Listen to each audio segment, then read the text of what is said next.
Queridos irmãos, a paz do Senhor Jesus Cristo. Queridos, estamos em continuidade aos vídeos resposta e nesta oportunidade queremos deixar relatado mais um, para conhecimento dos irmãos, daqueles que têm indagado, têm perguntado o porquê que o irmão Joel Dilton nunca foi visto ter uma oportunidade na igreja de Vila Brasilândia 1, nesses mais de 11 anos desde que esse pastor foi deixado na liderança desta igreja. Qual a razão do porquê? O que leva um pastor a tratar de tal forma um membro, o hostilizando e o expondo à ignominia, a objeto de comentários de assunto dentro da igreja? Que pecado cometeu o nosso irmão Joel Dilton, tão imperdoável que o pastor o hostiliza de tal forma, de tal maneira, que a sua esposa viajou para o estado de Pernambuco no dia 23 de dezembro, tendo pedido carta de recomendação a esta igreja, a este pastor, no domingo do dia 20 de dezembro. Ou seja, a minha esposa saiu dentro dos conformes, como convém aos santos, ou seja, dando plena satisfação a esse pastor da sua viagem, para que assim o mesmo tomasse conhecimento e assim relatasse à igreja, para que a mesma acompanhasse a esposa do irmão Joel Dilton com oração. Mas não vimos isso, não ouvi isso. De por mim, eu ainda recomendei a minha esposa a não pegar a carta, porque eu tinha certeza até falei para ela que esse pastor não dá a mínima para nós, de que ele não considera-nos nem o mínimo de consideração. Então eu recomendei a minha esposa a ir sem carta. Mas ela teve o prazer de levar uma carta de recomendação da igreja de Vila Brasilândia 1. Verdade que assinado pelo copastor, mas verdade também que há uma comunicação entre o pastor e o copastor quando se dá uma carta a qualquer membro. Acredito isso não ser feito sigilosamente.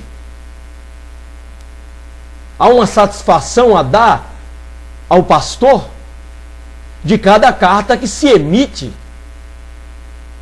Mas parece que no se tratar da esposa do irmão Joel Dilton e da sua filha, parece que não houve muito interesse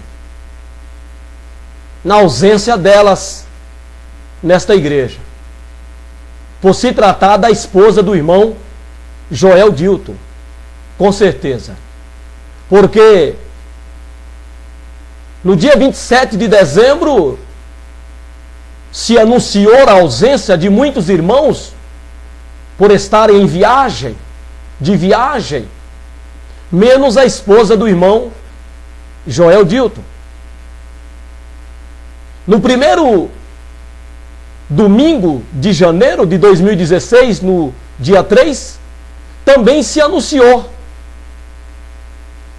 a ausência de alguns irmãos por estarem de viagem. E no dia 10, no segundo domingo de janeiro de 2016, também se anunciou a ausência de alguns irmãos. Mas não se ouviu falar da esposa do irmão Joel Dilton. Alguns irmãos, ao chegar na igreja, me indagaram a respeito da minha família. Cadê a família? E eu, de forma irônica, até brinquei com o irmão, ironizando, dizendo: você não sabe? Ele disse: não. Eu falei: é verdade, desculpa. É que por se tratar da esposa e da filha do irmão Joel Dilton, o pastor não anuncia no altar da igreja, perante a igreja, comunicando a sua ausência por razões de viagem. Mas ela está viajando, falei para o irmão. Então é lamentável, irmão, a vingança, a ira de alguém que demonstra ser tão amoroso nas suas pregações, que parece exprimir de si mesmo o amor, a essência desse amor, da humildade, da mansidão, quando na prática, irmão, não é verdade. Não é verdade. Há um presbítero que, quando ele está orando no altar, no microfone, ele parece ser a fonte da humildade, do amor, da mansidão. Fala muito a palavra para Deus repreender toda murmuração. Como que se murmurar fosse pecado? Como que não se vê ele murmurando em cima do altar da igreja? Mas quando ele está com o microfone orando, ele usa muito essa palavra: repreende toda murmuração. Ora, irmão, murmurar não é pecado. A Bíblia não condena murmurar. Porque o que é murmurar?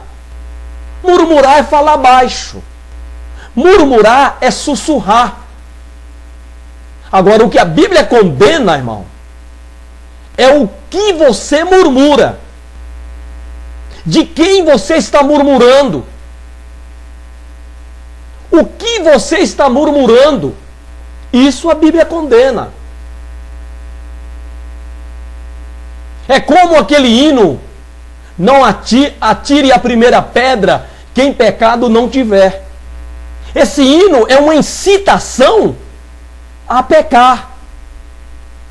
Existem hinos feitos por certos cantores caídos, desviados, descompromissados da santidade e da verdade, que as letras de seus hinos são feitas para se proteger e se autoproteger. Porque esse hino tão bonito, atirem a primeira pedra quem pecado, esse hino, ele incita a pecar, porque ninguém terá o direito de te apedrejar. Quando na verdade, irmão, Jesus, ele não condenou o apedrejar daquela mulher. Ele não a condenou a tirar pedra na mulher, porque ele estaria contra a lei, e ele disse que não veio para ser contra a lei. E apedrejar uma pessoa adúltera era mandamento de Deus. Estava na lei de Deus dada a Moisés. Então quem mandou apedrejar os adúlteros até a morte foi o próprio Deus.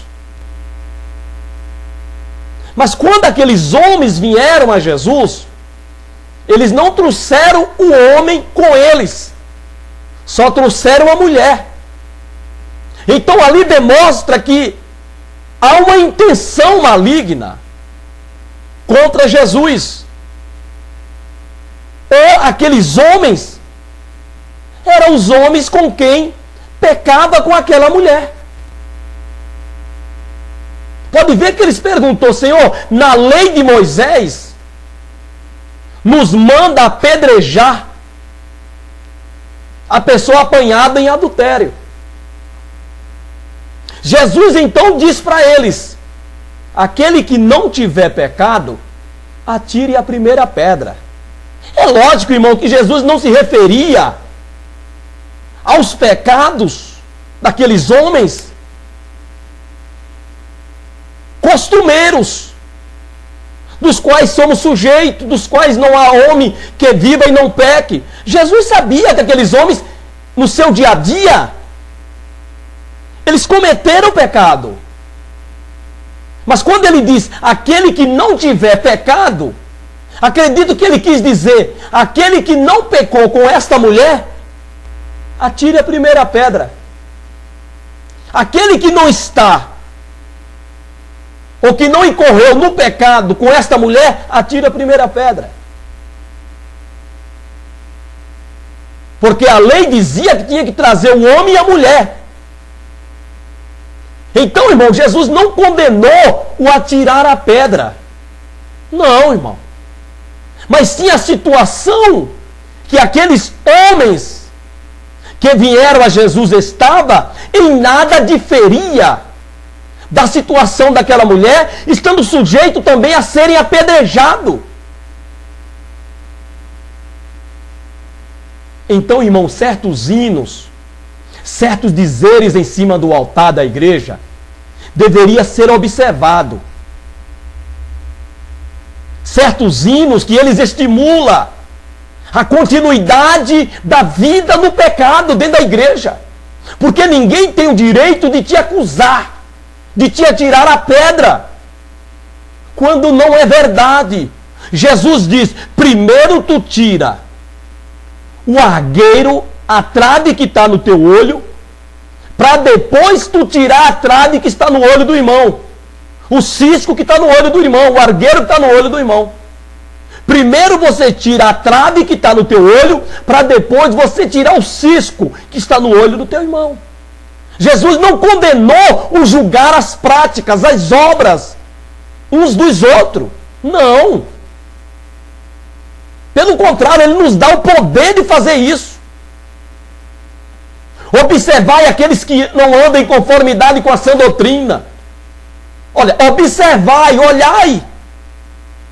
E constais, nem comais.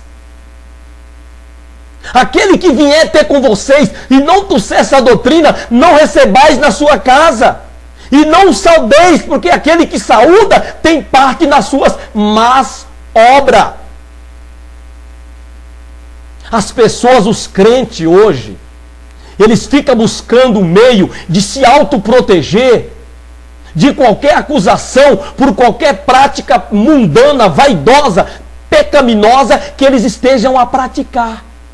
Eles querem se autoproteger usando a própria Bíblia de maneira deturpada. É lamentável o que nós estamos vendo. E isso parte do altar da igreja. Daqueles que têm trabalho, que estão à frente de trabalhos dentro da igreja, irmão. Está difícil pregar dentro das igrejas para crente. Porque os crentes não querem aceitar que os seus pecados sejam condenados. Suas práticas pecaminosas, condenáveis pela Bíblia, sejam condenadas. Eles não querem, eles não aceitam. Então eles usam o altar, o púlpito, para se autodefender. Para defender as suas práticas condenáveis pela palavra de Deus. Tentando minar as forças daquele que tem respaldo para condená-las. É lamentável o que nós estamos vivendo dentro da igreja, irmão. É triste. E com isso a igreja vai de mal a pior. Olha, irmão, está difícil.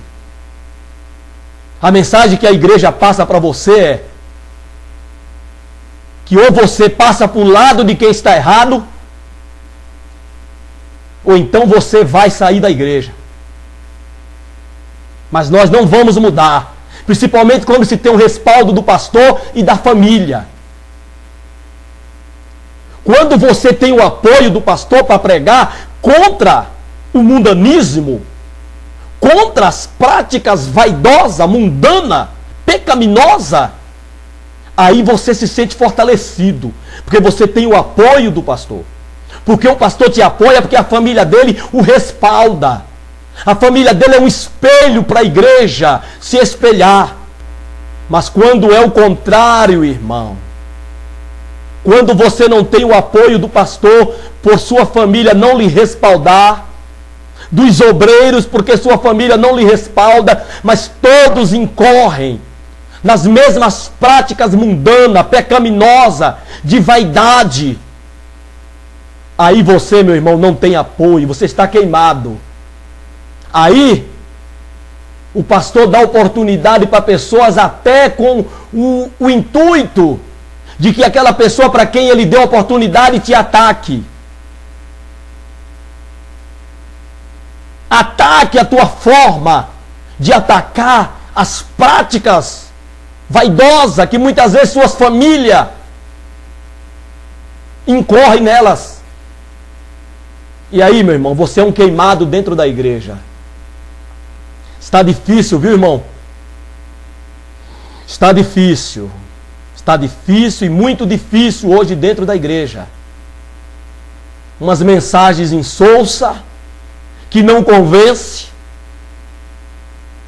Mensagem que não fala no pecado, na justiça, no juízo, que são as três bases de uma mensagem, são os três elementos que o não crente necessita de conhecer para que ele creia e que ele crendo o Espírito Santo convença dessas três realidades.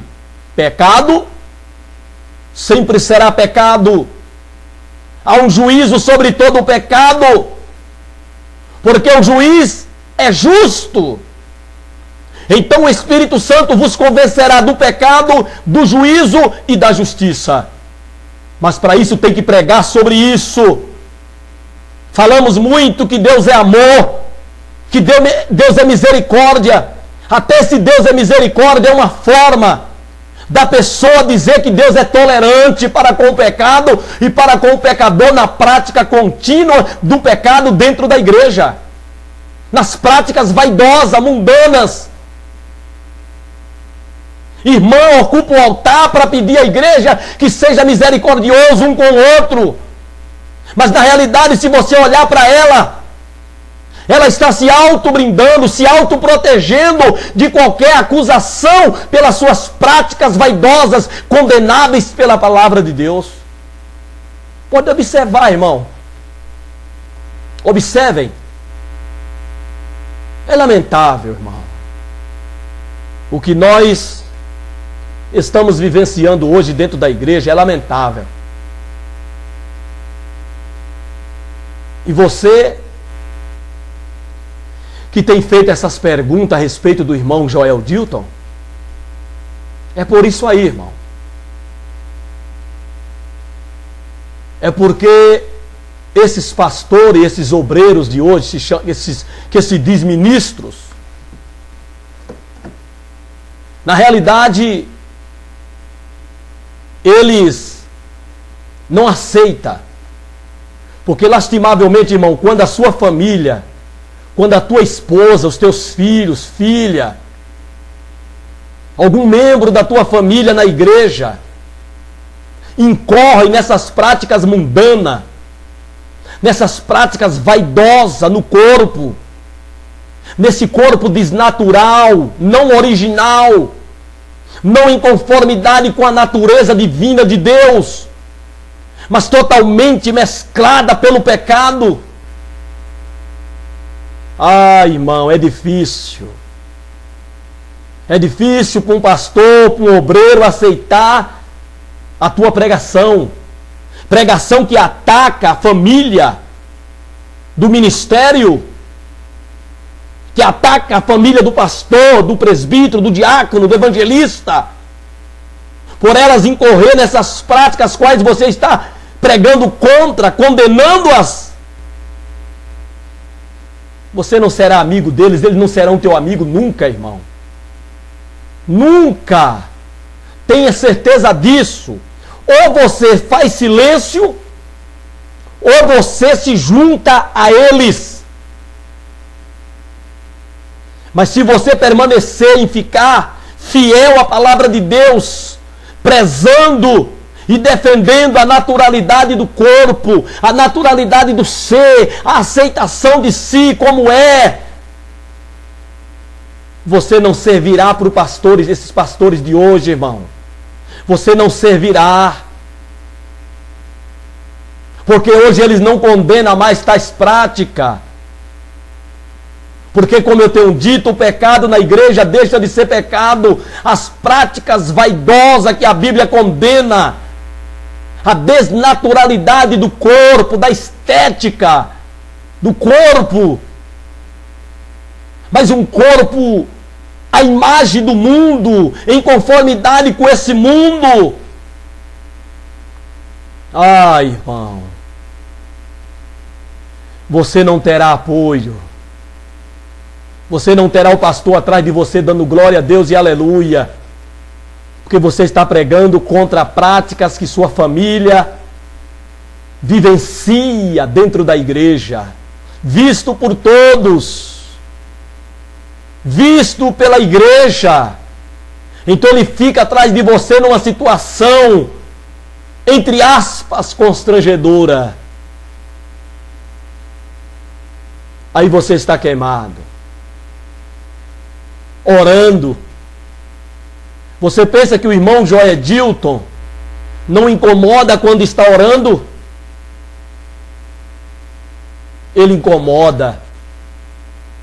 Porque quando ele ora, ele fala com Deus sobre práticas mundanas que nós vemos no dia a dia e que permeia a nossa igreja, permeia dentro da casa de Deus, em alguns corpos, em algumas vidas, e que o pastor vê, os obreiros vê, mas não tem coragem, por lhe faltar respaldo, muitas das vezes familiar, lhe dando moral para combater contra essas práticas, sem que a igreja o condene, dizendo quem é ele, pois a família dele anda assim, pratica dessa forma.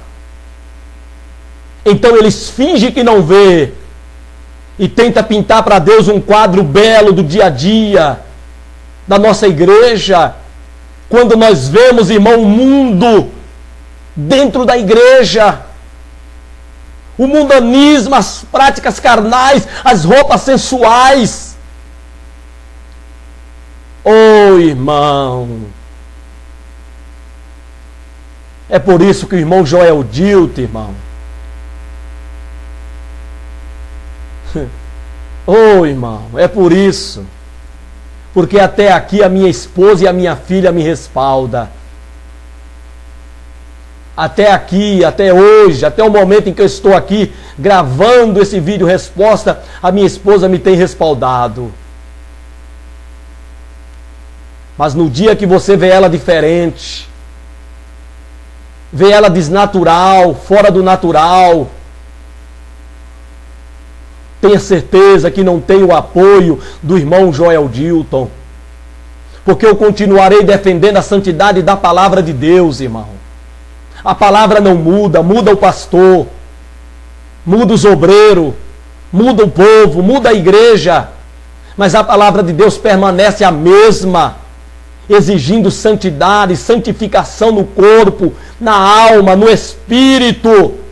E ser santo é ser separado, é separar o corpo, irmão, deste mundo para Deus, a quem ele pertence, de quem ele é e para quem um dia ele vai voltar.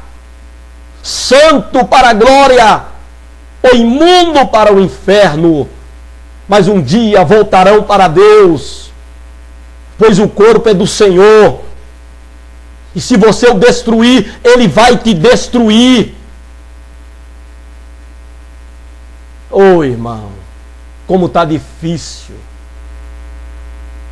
Isso que se chama obreiro, isso que se chama ministros. Oh, irmão. Pois bem, por que que o irmão Joedilton nunca teve uma oportunidade? Por que que o irmão Joedilton tem sido tão hostilizado por este pastor? É por isso, irmão. É por isso. É porque eu não me silencio, eu não me calo. Mas eu falo contra práticas que eles não querem que fale, por eles não falar, por não terem coragem, por lhe faltar respaldo familiar, por amiguíssimo demais com a igreja, então não quer tocar naquela prática que aquele irmão, aquela irmã, amigo, amiga estão praticando. E também não aceita que alguém fale. Olha, irmão, você e eu ouvimos o pastor pregar uma vez de cima do altar da igreja. Na época, o pregador do domingo de manhã, num culto de Santa Ceia, era o pastor Adelino Sabino.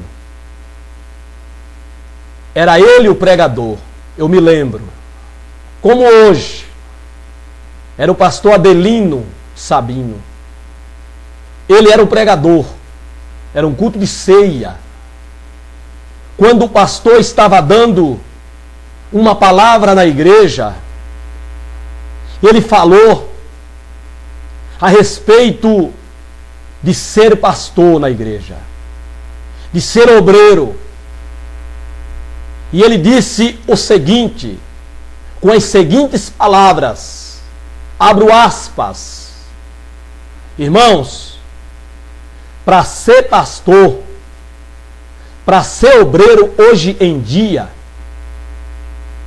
ou você nasce filho de pastor, ou você casa com uma filha de pastor. Aí ele vira para o pastor Adelino e pergunta: tem alguém solteira lá? Pastor Adelino diz que não. Então o pastor diz para a igreja: o pastor Adelino disse que lá não tem ninguém solteira, estão todas comprometidas. Fecho aspas. Foi o que se foi pregado em cima do altar da nossa igreja nesse dia. E eu estava analisando esse dizer. Eu estava analisando essas palavras que foram ditas, as quais cabem comentários repudiando-as. Porque não é assim, irmão. Não tem que ser dessa forma. A igreja não é uma empresa particular. Ministério de pastor não é quem quer. Não é, irmão, quem escolhe ser. Não, eu quero ser. Não. Se você não tem vocação, Deus não te chama. Você tem que ter vocação, despertar em si uma vocação para isso. Pois senão Deus não te chama. E você pode ter até vocação, mas precisa ser chamado por Deus. É Deus quem chama. Não é quem o pastor quer. Não é quem o pai pastor quer. Não é casar com uma filha de um pastor para ser pastor, irmão. Não é nascer filho de pastor que tem que ser pastor.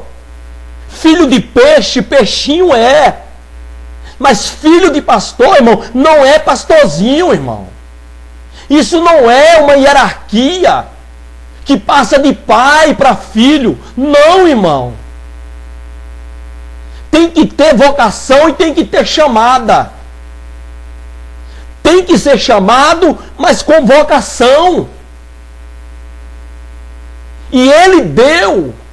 E ele mesmo deu.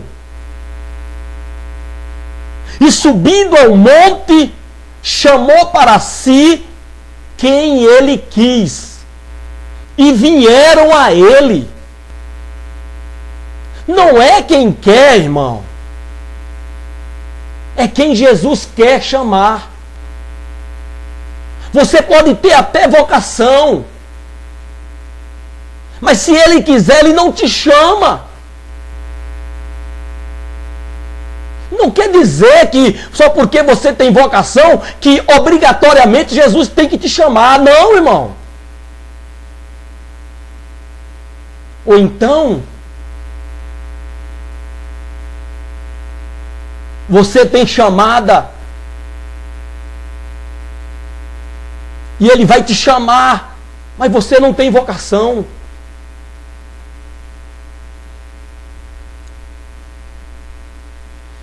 Oh, irmão, é verdade que quando o pastor disse isso, que para ser obreiro, para ser pastor hoje na igreja, você tem que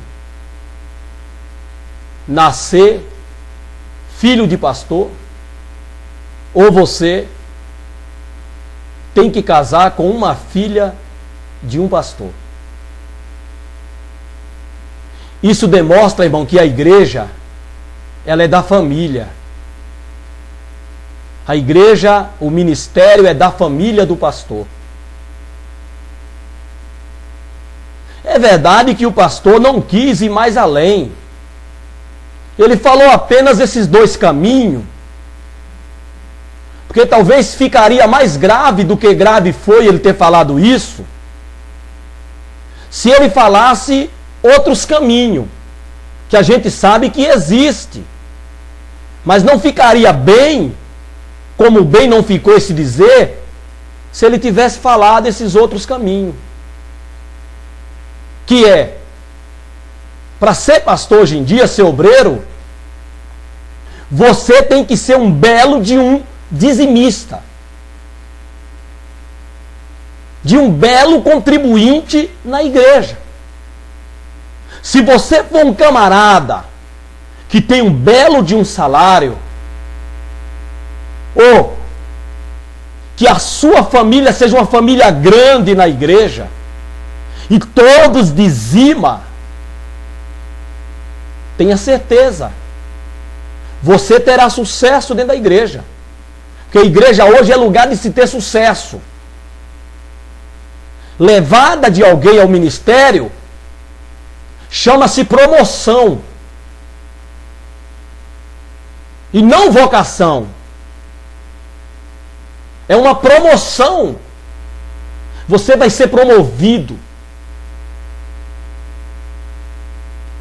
Mas se você tiver um belo de um dízimo, tenha certeza, irmão, você é um candidato forte aí ao ministério. O pastor não vai querer te perder.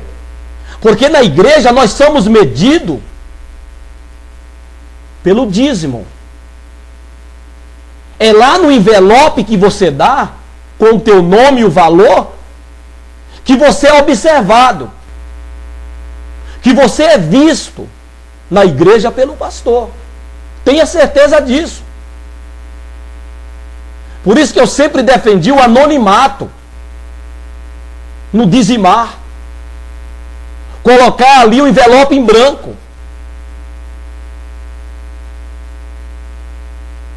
Porque além de você manifestar-se, você está revelando o teu salário. Uma particularidade exclusivamente tua. Se sabe quanto você ganha na empresa, pelo teu dízimo.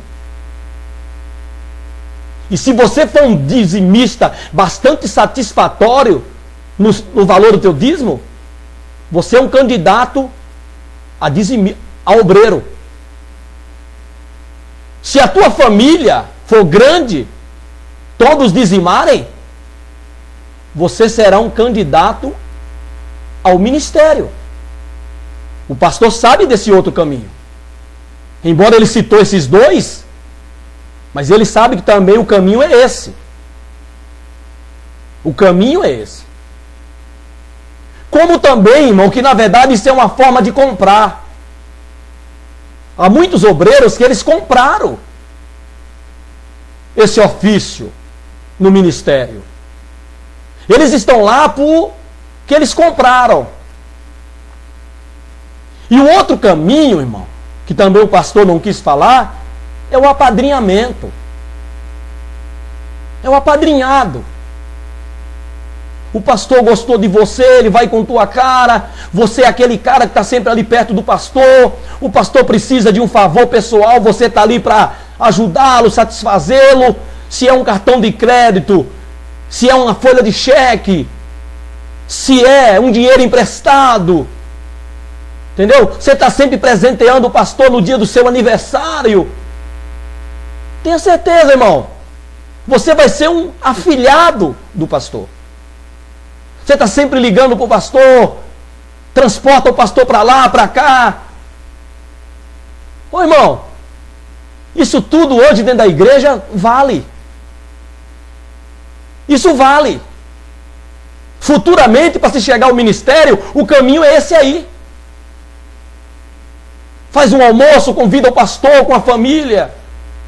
Se tem uma festa, o pastor é lembrado para estar lá. Tudo isso contribui, irmão. O pastor sabe disso. A igreja sabe que é assim. Hoje funciona assim, irmão. Aqueles requisitos que está lá no livro de Atos, no capítulo 6. Capítulo 6 de Atos, no versículo de número 3, se não me falha a memória, no livro de Atos dos Apóstolos, está lá, irmão. Está escrito lá, falando sobre isso. Se você estiver naquele requisito que está lá no livro de Atos, não serve.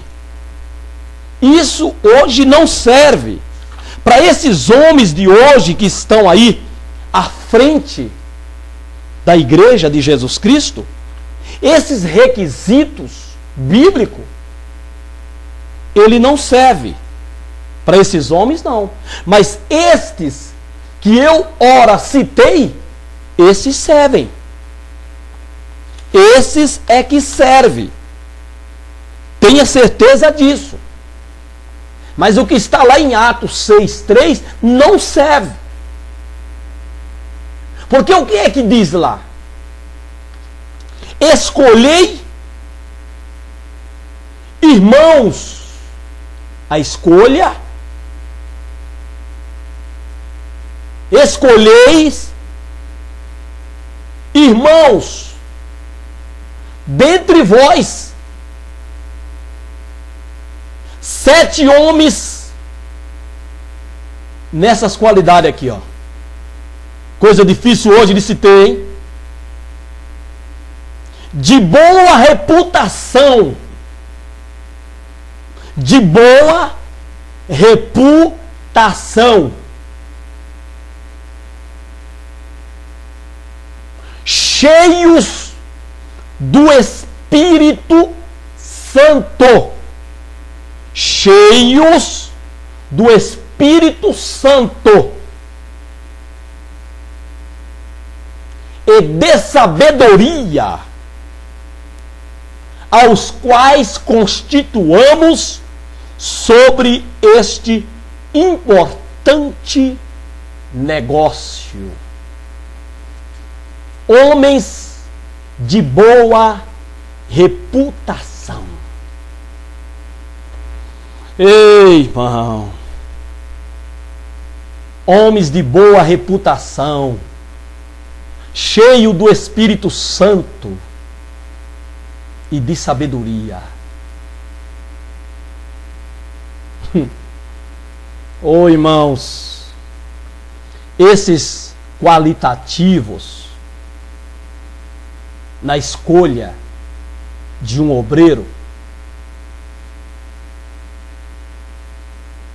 não serve. Não serve para esses pastores que aí estão. Não serve.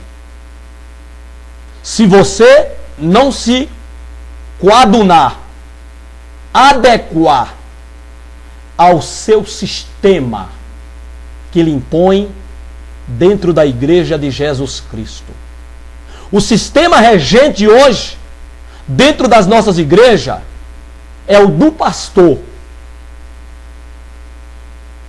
Sistema que lhe favorece, que lhe beneficia nos seus interesses pessoais, dele em muito caso, de sua família.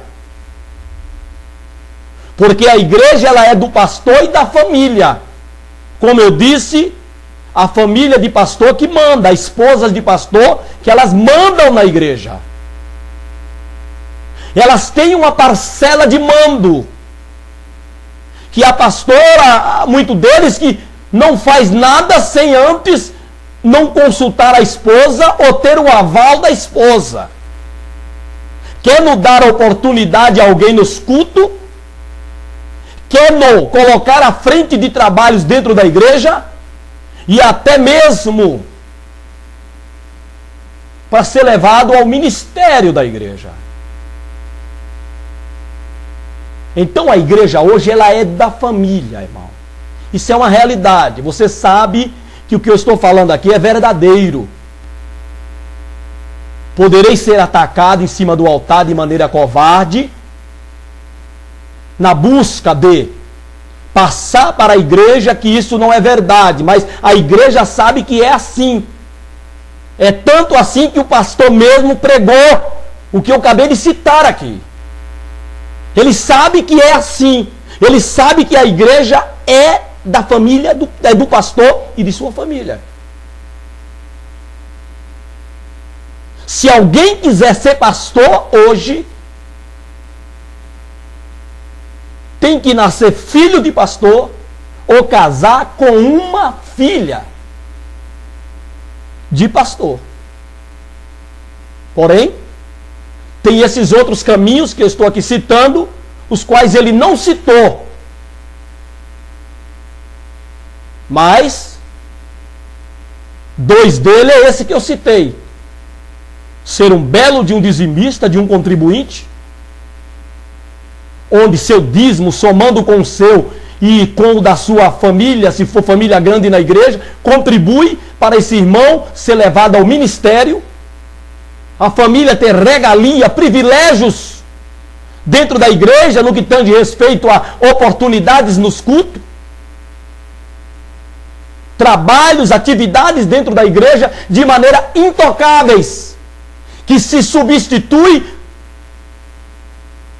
fulano e ciclano, mas não substitui um membro desta família. São intocáveis, famílias intocáveis na igreja. Só Jesus toca, e quando ele toca, o negócio fica sério.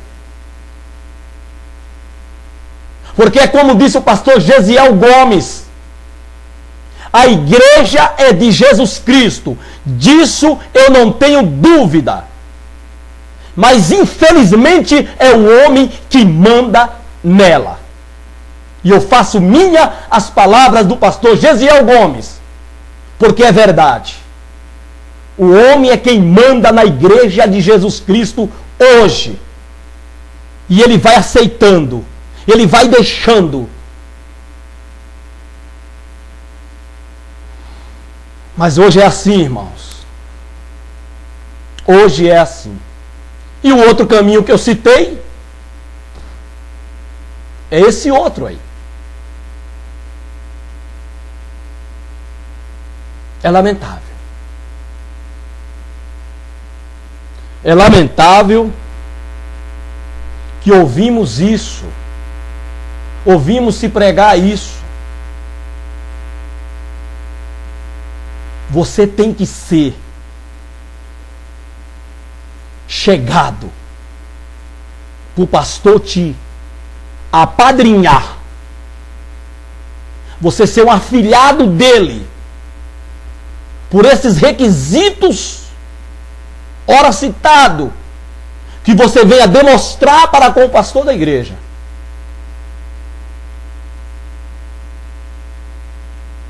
Você será bem sucedido. Até mesmo a ponto de puxar o saco. entregar o irmão, mesmo sabendo que o que o irmão comenta é de conhecimento de toda a igreja. Mas você precisa demonstrar que você é chegado do pastor. Então você vai lá e fofoca para o pastor. Eu vi o irmão Joel Dilton falando isso e isso do pastor. Mesmo ele sabendo que o que o pastor cometeu é de conhecimento de toda a igreja. É um erro. Nesse quesito que nós estamos tratando aqui. Ouve o irmão Joel Dilton comentar sobre isso, leva para o pastor. Mesmo sabendo que a igreja toda ouviu e viu. É lamentável, irmão. Mas estes são os meios para ser obreiro hoje. Além dos 2 que o pastor falou, eu acrescentei mais 2 que ele sabe. Mas ele não quis acrescentar. Mas que hoje acontece isso nas nossas igrejas. Não é de hoje. Até hoje, melhor dizendo. Mas aquilo lá, de Atos dos Apóstolos 6:3, não funciona. Não funciona aquilo ali. De maneira nenhuma. A escolha dos obreiros hoje é do pastor. É quem ele quer. Não é quem Jesus quer. É quem ele quer. É quem o pastor quer. É quem quer que o pastor o escolha. É só você fazer esses favores pessoais ao pastor da igreja. Há muitos hoje que estão no ministério porque compraram com favores, com dinheiro, porque eles nem sabem para quem são, de quem são. Muitos deles entendem que eles são do pastor, que o escolheu, que o chamou e que o levou para ser separado. Então eles são do pastor. Eles têm que defender o pastor a todo custo. Mesmo nas coisas que o pastor estiver errado. Eles têm que defendê-lo. Porque para esses tais obreiros, para esses tais cooperadores, o pastor está acima da Bíblia, acima da palavra de Deus, da carta magna da igreja. Ele está acima de qualquer questionamento. Não, irmão. Ninguém está acima da carta magna da igreja, a palavra de Deus. É ela que rege a igreja. É ela que governa, diretriza, direciona, orienta, ensina a igreja. Ninguém está acima dela. Qualquer ato, prática, modo de vida contrário à palavra de Deus tem que ser sim oposicionado. Tem que se fazer oposição. Tem que repreender, exortar. Lembra do caso de Uzias? Quem era Uzias? Pastor de Israel? O rei de Israel? Um homem bem conceituado por Deus. Um homem a quem Deus dava vitória. Deus saía com o exército de Uzias. E Uzias era vitorioso. Uzias era bem sucedido nas suas batalhas, nas suas guerras. Deus era com o rei Uzias. Uzias estava com Deus. Até o momento, até um dia, que na sua alegria da vitória, na sua euforia de mais uma vitória ganha, Uzias esqueceu quem ele era. Ele ultrapassou o limite. Ele extrapolou. Esqueceu que ele era o rei. que o rei não oferecia sacrifício. Isso cabia aos sacerdotes. Mas Uzias veio alegre da batalha, da guerra, mais uma vitória que Deus lhe deu, que Deus lhe concedeu. Ele esqueceu que ele era o rei. Achou que ele era sacerdote, podia entrar no lugar santo para oferecer sacrifício.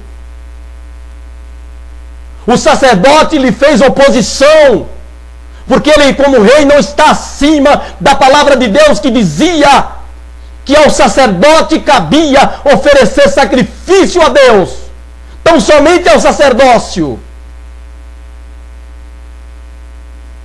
Então o sacerdote fez oposição a Uzias, lhe testou testa a testa, repreendendo. Uzias não gostou. Eu sou o rei, eu sou o mandatário, mas acima de você está a palavra de Deus, e eu estou te repreendendo em nome de Deus, em nome da palavra de Deus, que diz que não cabe a ti entrar no santuário para oferecer sacrifício sobre o altar, senão ao sacerdote. Ele estendeu a mão contra o homem de Deus, que eu estava repreendendo. Ele ficou leproso na testa, morreu leproso, porque esqueceu quem ele era. Ele não estava acima da palavra de Deus. Ninguém está, irmão. Ninguém está acima da palavra de Deus. Mas lamentavelmente esses pastores pensam que estão. Maltrata, humilha, tenta matar,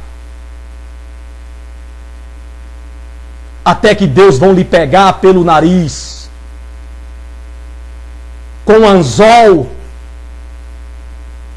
Ai, irmão, quantos pastores mal, vingativos, perversos sobre o altar das nossas igrejas, e obreiros que lhe acompanham nesse sentimento hostil de retaliar o irmão só porque o irmão não se adequa ao seu sistema imposto dentro da igreja e não de Deus. É lamentável que para se chegar ao obreiro hoje tem que ser dessa maneira, mas para chegar no céu não, irmão. Você pode ser obreiro aqui, mas isso não quer dizer que é lenitivo para você ir para o céu. Não é. Você não vai para o céu como obreiro. Você vai para o céu como crente salvo, remido, lavado pelo sangue de Jesus Cristo. Pelo contrário, você vai para o inferno. É lamentável, irmão. Mas fica aí registrado, mais esse vídeo resposta. O do porquê que o irmão Joel Dilton não tem oportunidade na igreja de Vila Brasilândia 1. É porque ele comenta sobre isso. Ele não apoia, ele não aprova tal dizer. Ele repudia a luz da palavra de Deus. Porque não é quem quer, não é quem nasce filho de pastor, quem casa com filha de pastor. E já ouvimos até dizer que é muito que a sua filha case com um pastor. Como que se pastor representasse felicidade. Há muitas mulheres de pastores sofrendo com seus maridos obreiros, mas sofrendo caladas, sem expor. Pastor, obreiro, querer que a filha case com um pastor, isso não é sinal de felicidade, não. Ah, pois eu prefiro que a minha, se Deus assim me permitir, me dê graça, a minha esposa, eu quero ver a minha casada com um homem de Deus. Um homem de Deus. Eu quero ver a minha casada com um homem de Deus. E não com um pastor, que pastor não representa felicidade, não representa boa vida. Não. Fica aqui, irmão, mais esse vídeo resposta, para você entender e compreender quem é o irmão Joel e o porquê que o irmão Joel vem sofrendo nesses mais de 11 anos. Que Deus te abençoe em Cristo Jesus. Amém, Jesus.